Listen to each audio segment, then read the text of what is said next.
very good evening. Welcome to my channel General Knowledge Shots. So today we are discussing about the important chemistry topic from NCERT. मैं अपने videos में जितने भी important topics को discuss कर रही हूँ वो NCERT पे focused हैं and they are the keywords. I don't believe in taking the lots of lengthy classes, but this is the important highlights from the NCERT. तो atomic atoms and molecules जो हमारा chapter है chemistry का, that is from class 9th. Because 9th and 10th class chapters, yes, that is very important. NCERT is very important for the TGT science. तो atom and molecules का जो important keywords हैं उससे related जो important terms है वो मैं discuss कर रही हूँ चैप्टर्स इस वीडियो में. तो let's go through it. First is law of, इसमें सबसे पहले आता है law of conservation of mass. And atoms and molecules में एटम्स की ही बात की गई थी कि एटम्स क्या होते हैं, मॉलिक्यूल्स क्या होते हैं, किसने एटॉमिक थ्योरी दी थी हमारी.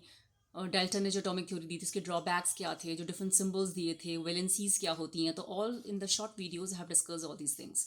तो law of conservation of mass बात कर किसने दिया था, एंटनी लेवोशियर ने. सबसे पहले तो इंपॉर्टेंट है किसने दिया था. तो law of conservation of mass दिया था एंटनी लेवोशियर ने. And mass can not be created not can be destroyed. Mass जो होता है ना कभी क्रिएट किया जा सकता है ना कभी डिस्ट्रॉयड किया जा सकता है. ये बोला जाता है कि मास जो होता है वो जैसे एक हम रिएक्शन करते हैं तो रिएक्शन से पहले जो हमारे रिएक्टेंट्स का मास होता है वो आफ्टर रिएक्शन जो होता है वो सेम रहता है. तो mass can not be created not can be destroyed. तो mass remain same before reactions and after reactions. तो ये होता है law of conservation of mass जो एंटनी लेवोशियर ने दिया था. वेरी इंपॉर्टेंट कि रिएक्शन से पहले रिएक्टेंट्स का जो मास होगा वही रिएक्शन के बाद प्रोडक्ट का भी मास होगा. Law of constant proportion was given by Louis Proust ने दिया था. उसने ये कहा था लुइस प्राउस्ट ने, किसने दिया था law of constant of proportion, Louis Proust. Pure substance can not be, जो हमारे बनाए जाते हैं सेम एलिमेंट से, pure substance made up of the same elements at fix ratio by mass. मतलब जितने भी हमारे प्योर सब्सटेंस होते हैं जो same amount of atom same atom से बने हुए होते हैं, सेम एलिमेंट से बने हुए होते हैं, उन्हें हम प्योर सब्सटेंस कहते हैं. क्यों प्योर सब्सटेंस कहते हैं, क्योंकि सेम टाइप के एलिमेंट से बने हुए होते हैं. तो जो भी उसका रेशियो होता है तो हैव द फिक्स्ड एलिमेंट्स, जो रेशियो होता है वो फिक्स्ड होता है.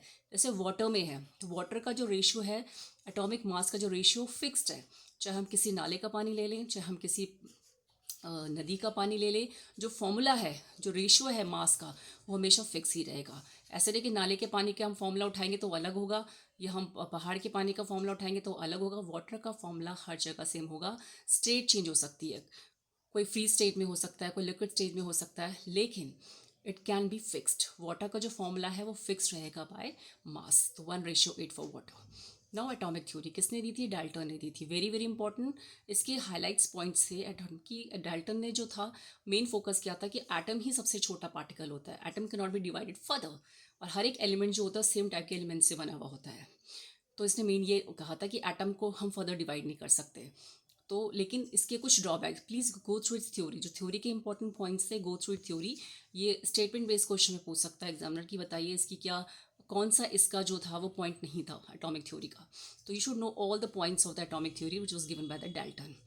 जिसने मेन क्या कहा था, इसका मेन जो कंक्लूजन ये था कि एटम ही सबसे छोटा पार्टिकल्स है.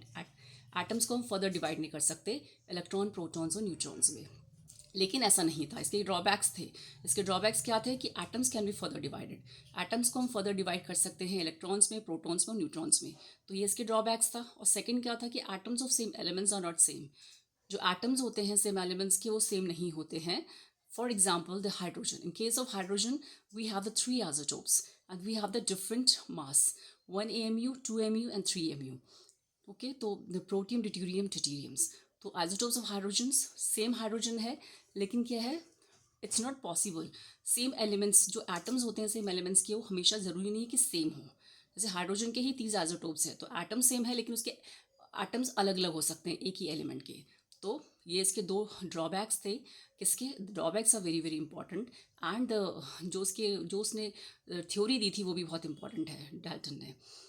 एटॉमिक रेडियस जो होता है हम किस में मेजर करते हैं, नैनोमीटर में मेजर करते हैं. बहुत बार ये पूछा भी जाता है कि 1 नैनोमीटर किसके बराबर होता है, 10⁹ मीटर के बराबर होता है 1 नैनोमीटर. तो atomic radius is measured in nanometre.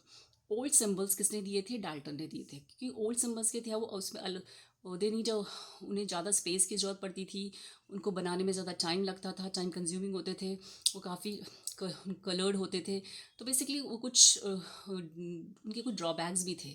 तो जो ओल्ड सिम्बल्स थे वो किसने दिए थे, डाल्टन ने दिए थे। और these are the important symbols, old symbols which are given by Dalton. Hydrogen का है, कार्बन का है, ऑक्सीजन का है, नाइट्रोजन का ये सिंबल था, सिल्वर का एस। तो these are the old symbols given by the Daltons. And you should know all the symbols of the जो करंट हमारे सिम्बल्स है वो भी आपको पता होने चाहिए। Atomicity, total numbers of atoms होता है एटॉमिसिटी किसी भी एटम की।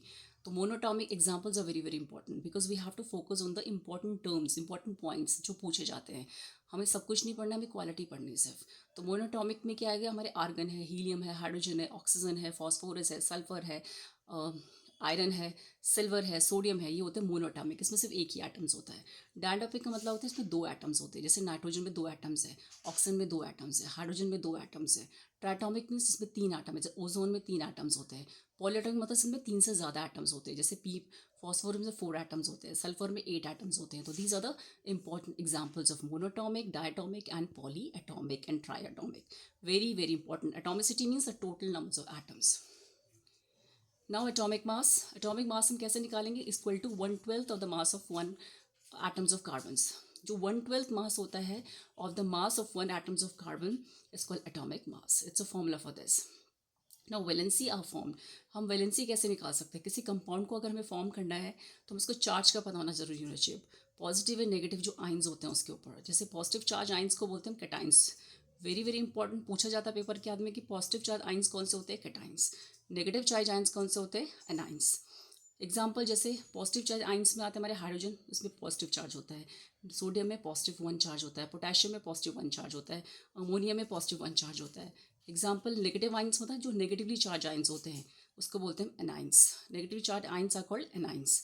Example chloride minus, bromide minus, I minus, O H negative minus. तो दीज आर द चार्ज। तो इन चार्ज के बेसिस पे और सिम्बल्स के बेसिस पे हम आराम से किसी कंपाउंड को निकाल सकते हैं, जब तक हमें वैलेंसी पता नहीं होगी। तो these are the on the basis of the charge हम किसी कंपाउंड की वैलेंसी को इंपॉर्टेंस से निकाल सकते हैं। तो these are the important terms which are related to the atomic atoms and molecules from the NCERT chapters, and they are very very important, so please go through it. Thank you.